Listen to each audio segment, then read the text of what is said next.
So very good morning to you all. Welcome to you on St. Xavier online class. Today we are going to read chapter number 7, conservation of plants and animals. Okay, in this chapter we have read about the habitats of them, deforestation, I have told you, and the harms due to deforestation. Deforestation से क्या क्या नुकसान है और क्या होता है deforestation, ये चीज़ें अपन पढ़ चुके हैं.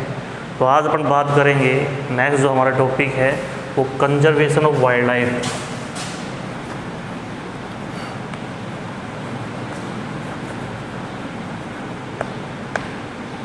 Conservation of wild life.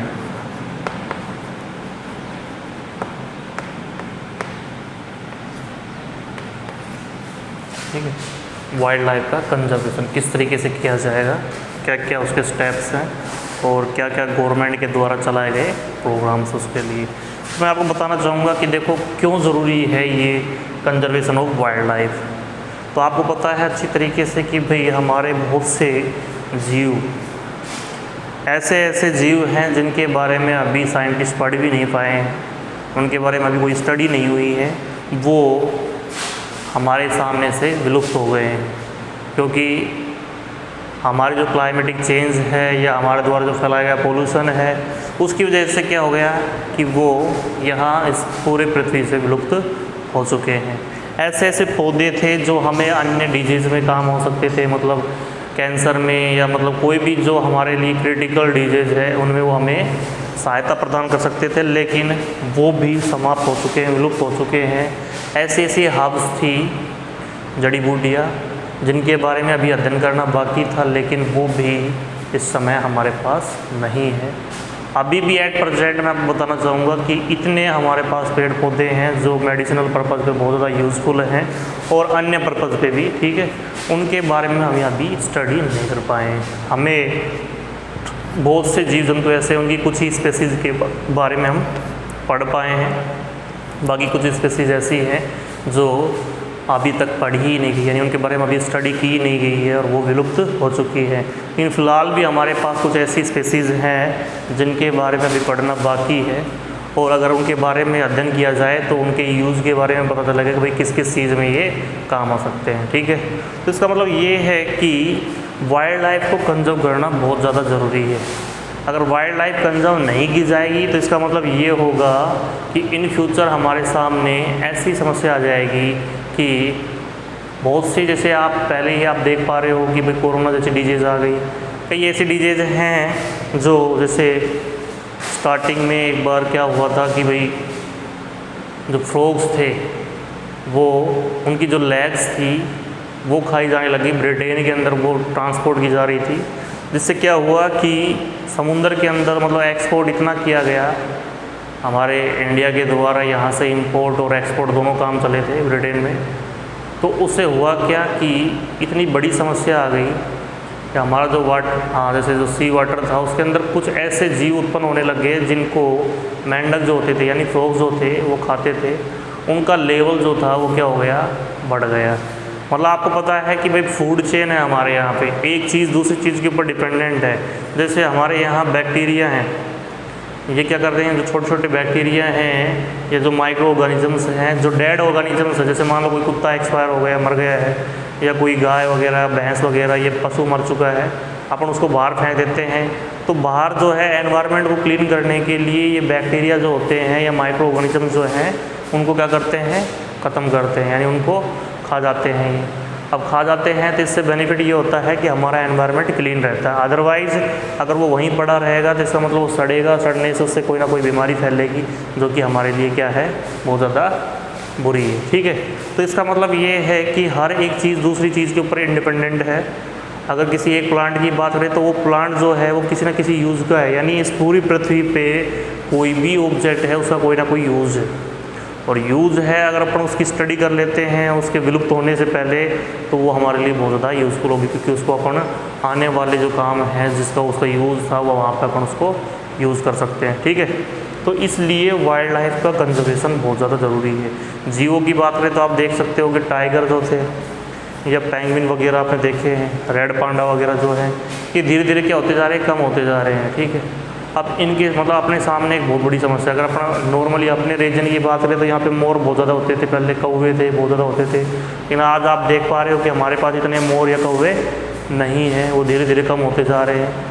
तो इसका एक रीज़न क्या हो सकता है? एक रीज़न था पॉपुलेशन। मैंने आपको बताया था कि पॉपुलेशन जैसे जैसे बढ़ती जा रही है, उनके रहने के लिए, आवास स्थान के लिए या एग्रीकल्चर के लिए वो क्या करते जा रहे हैं, वाइल्ड लाइफ को क्या करते जा रहे हैं, संकट पहुँचाते जा रहे हैं। ठीक है, उनके लिए एक बहुत बड़ा संकट शुरू कर रहे हैं। वो किस तरीके से जंगलों को काट रहे हैं, उनमें अपने घर वगैरह या कल्टीवेशन के लिए, झूम कल्टीवेशन आपने देखा होगा, उसमें क्या किया जाता है, पूरे जंगल को जला दिया जाता है और जलाने के बाद उससे जो ज़मीन तैयार की जाती है वो फर्टिलिटी से, मतलब ऐसे मानते हैं भाई फर्टिलिटी होगी, क्योंकि होगी उसमें भाई जब कोई जीव जो है जिसके अंदर सपोज करो जैसे पेड़ पौधे ही थे, अगर वो जल रहे हैं तो उनका जो खाद बनेगा एक तरीके से वो यूज़ किया जा रहा है फर्टिलिटी के लिए।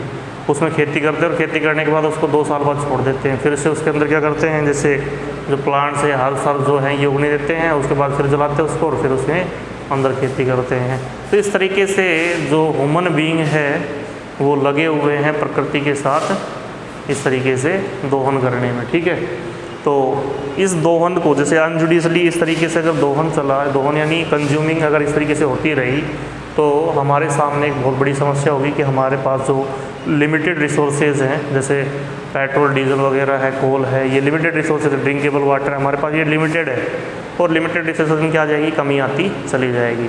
इसलिए हमें क्या करना चाहिए, उन चीज़ों को प्रोटेक्ट करना बहुत ज़्यादा ज़रूरी है हमारे लिए भी और हमारी नेक्स्ट पीढ़ी, जो हमारी नेक्स्ट जनरेशन आएगी उसके लिए भी बहुत ज़्यादा ज़रूरी है। ठीक है, इसलिए हमें उनको प्रोटेक्ट करना चाहिए। तो ये रीज़न था भाई वाइल्ड लाइफ को प्रोटेक्ट क्यों किया जाए। अब कंजर्वेशन के लिए अपन देखो क्या क्या अपन ने बना रखे हैं भाई, जैसे नेशनल पार्क है,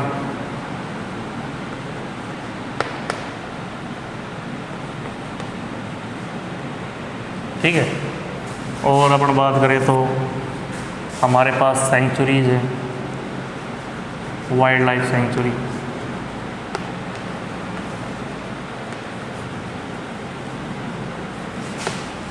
और हमारे पास है बायोस्फीयर रिजर्व,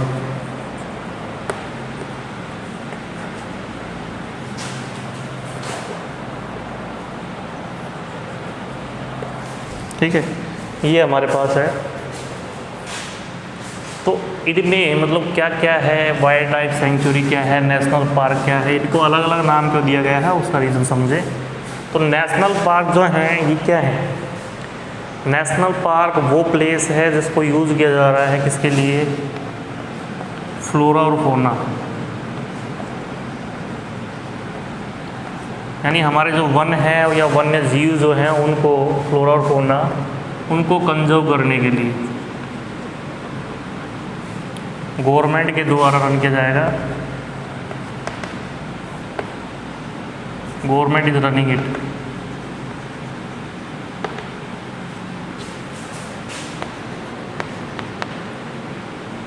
तो फ्लोरा और फौना को कंजर्व करते हैं, गवर्नमेंट इसको रन करती है। ये स्ट्रिक्टली प्रोहिबिटेड है, strictly prohibited for human being, यानी यहाँ मनुष्य अलाउड नहीं है। हम मनुष्य क्यों जा रहे हैं वहाँ पे, टूरिज्म के लिए, ठीक है, घूमने जाते हैं, आपने देखा वो टूर करने के लिए जाते हैं वहाँ पे, तो उसके लिए भी अलाउ नहीं है। वहाँ कोई मूवी वगैरह बनानी हो तो उसके लिए भी अलाउड नहीं है, ठीक है, यानी किसी भी प्रकार की ह्यूमन एक्टिविटी के लिए ये अलाउड नहीं है। इनमें इनको मतलब कम्प्लीटली गवर्नमेंट रन करती है। ये सेमी नेचुरल और नेचुरल होते हैं, ठीक है, मतलब ये प्राकृतिक भी हैं और कुछ एक ऐसे हैं जिनमें प्रकृति के द्वारा भी बनाए गए हैं और साथ में दो चीज़ें हैं, नेचुरल या सेमी नेचुरल। तो देखो सेमी नेचुरल क्या है, जिसमें आधा तो नेचर ने बनाया है और आधा ह्यूमन ने। और नेचुरल क्या हो गया, totally made by government, sorry made by nature. ये कंप्लीटली नेचर के द्वारा बनाया जाएगा तो नेचुरल हो गया एक तरीके से, और सेमी नेचुरल क्या होगा, जिसमें आधा ह्यूमन बीइंग का हस्तक्षेप है उसमें और आधा नेचर का। कहने का मतलब ये है, जैसे आपने देखा होगा कि कहीं जंगल है और वहाँ पौंड नहीं है और जीव हैं वहाँ बहुत ज़्यादा, तो वहाँ ह्यूमन बीइंग ने क्या कर दिया, एक पौंड बनवा दिया और साथ में उसको भरवा दिया पानी से, मोटर वगैरह लगवा के। तो ये जो काम हो गया उसमें किसके द्वारा हो गया, ह्यूमन बीइंग के द्वारा हो गया। ठीक है, मान लो कहीं माउंटेन है, कहीं कुछ और है, तो ये नेचुरल चीज़ें हैं भाई, नेचर ने बनाई, माउंटेन थोड़ी ना ह्यूमन बीइंग ने बनाया है। तो इस तरीके से सेमी नेचुरल है और नेचुरल है। ठीक है, इसके बाद अपन बात करते हैं नेक्स्ट जो है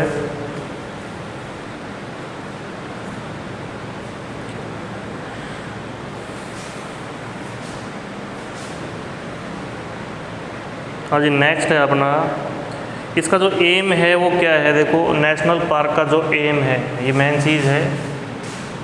अगर मैं एम की बात करूँ नेशनल पार्क की, तो वो एम है to protect historic and natural objects, to protect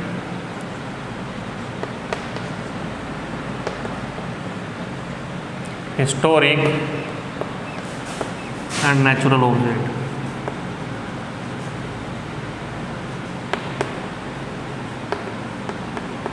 मतलब इसका एम ये है कि इसके द्वारा जो वहाँ मान लो सपोज करो कोई पुराना मंदिर है जंगल के अंदर आ रहा है वो, ठीक है, उस नेशनल पार्क के अंदर पड़ता है, या वहाँ कुछ हिस्टोरिक मतलब बहुत ही पुरानी ऐतिहासिक चीज़ें हैं, कोई मोन्यूमेंट्स है, कुछ और है, वो उसके अंदर पड़ता है। हाँ, या कोई नेचुरल ऑब्जेक्ट यानी कोई रिवर है वहाँ पे, या मान लो कोई क्या है झील है वहाँ अच्छी। ठीक है, तो ये सारी चीज़ें जो हैं उनको प्रिजर्व करने के लिए, उनको प्रोटेक्ट करने के लिए इसका मेन एम लिया गया है, यहाँ की फ्लोरा फौना को प्रोटेक्ट करने के लिए। अब वाइल्ड लाइफ सेंचुरी की अगर अपन बात करें, तो जो वाइल्ड लाइफ सेंचुरी है ये दोनों चीज़ों मतलब ये रन की जाती है गवर्नमेंट के द्वारा भी और प्राइवेट एजेंसी के द्वारा भी, और ये यूज़ की जाती है, it is use only use for protection of habitat. ठीक है, नेक्स्ट इसमें गवर्नमेंट द्वारा भी रन की जाएंगी और प्राइवेट एजेंसी के द्वारा भी। वाइल्ड लाइफ सेंचुरी जो है बर्ड्स और एनिमल और रेप्टाइल्स वगैरह जो हैं उनके लिए ये बनाई गई हैं, यानी ये टू प्रोटेक्ट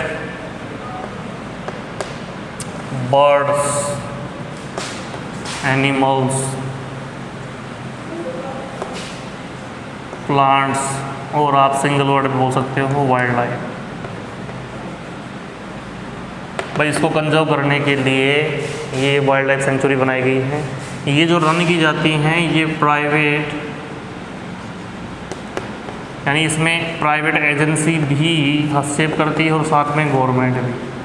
ठीक है, गवर्नमेंट भी चलाती है इनको, प्राइवेट एजेंसी भी चलाती हैं। ठीक है, तो सीधी सी बात है, अब प्राइवेट एजेंसी आ गई तो वो तो अपना पर्पस देखेंगे। ठीक है, उनका क्या लाभ होगा, तो सीधी सी बात है कि वो पीपल्स को अलाउ करेंगे। ठीक है, तो यहाँ पीपल्स आर अलाउड हो जाएंगी, मतलब लेस स्ट्रिक्टेड है, less prohibited.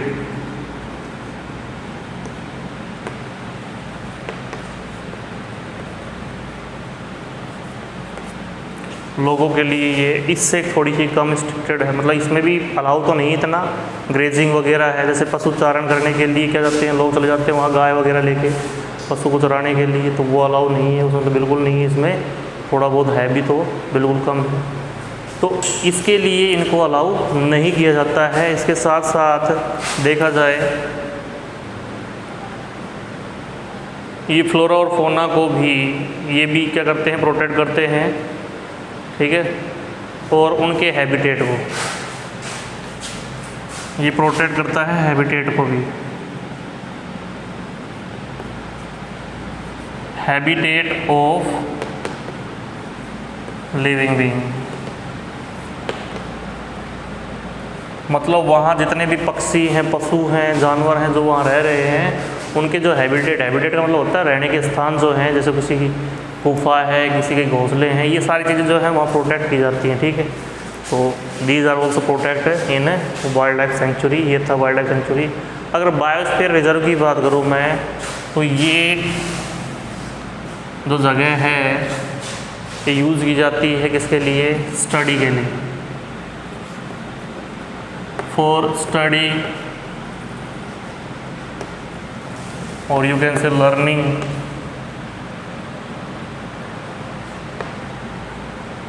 About many herbs serves और living organism.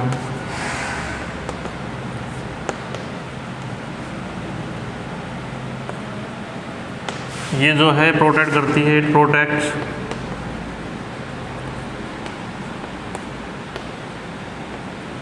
Many endangered and extinct PXTINCT extinct animals और प्लांट्स। मतलब ये वो जगह है जहाँ वो मतलब इतने पुरानी जैसी चीज़ें, जैसे एक तो बायोस्फीयर रिजर्व कंजर्व डिसाइड करने के लिए वो जगह ली जाती है जहाँ मोस्टली क्या है कि जीवों की जो प्रजाति है, species of human being, sorry not living organism, या यू कैन से एनिमल्स और बर्ड्स एक्सेट्रा, इनकी जो प्रजाति है बहुत ज़्यादा हो, ठीक है, बहुत ज़्यादा वहाँ स्पेसीज मिले उनकी। दूसरी बात ये है कि वहाँ ऐसे ऐसे पौधे हैं, ऐसे ऐसे जीव हैं जो हमें और कहीं दिखाई देने को नहीं मिलेंगे। जैसे मान लो अगर अपना बात करें इसकी, ऑस्ट्रेलिया में पाया जाता है कंगारू, तो कंगारू के लिए एक पर्टिकुलर जगह हो गई ना कि वो ऑस्ट्रेलिया में पाया जा रहा है, हमें थोड़ी ना वो सब कहीं दिखाई दे रहा है, कंगारू यहाँ थोड़ी मिलता है अपने को। तो कहने का मतलब ये है कि ऐसे ऐसे जीव हैं जो केवल वहीं मिलेंगे, उसके अलावा कहीं नहीं मिलेंगे, ठीक है। तो वो जीव वहाँ संरक्षित है, तो उनकी स्टडी की जाती है, उन प्लांट्स की, उन जीवों की स्टडी करने के लिए ये बायोस्फीयर रिजर्व बनाए गए हैं, ठीक है। तो उनकी स्टडी क्यों की जाती है? क्योंकि आपको पता है अच्छी तरीके से कि वो हमारे लिए इन फ्यूचर क्या हो सकते हैं, बेनिफिशियल हो सकते हैं, उनका कोई ना कोई यूज़ है। और अगर अपन उनको स्टडी कर लेते हैं तो हमें बहुत सी क्रोनिकल डिजीज़ जो होंगी उनमें सहायता मिलेगी, और साथ के साथ हमें एनवायरनमेंट को क्लीन रखने में भी हेल्प मिलती है, इसलिए बहुत ज़्यादा ज़रूरी है। नेक्स्ट अपन बात करते हैं, नेक्स्ट जो अपना पॉइंट है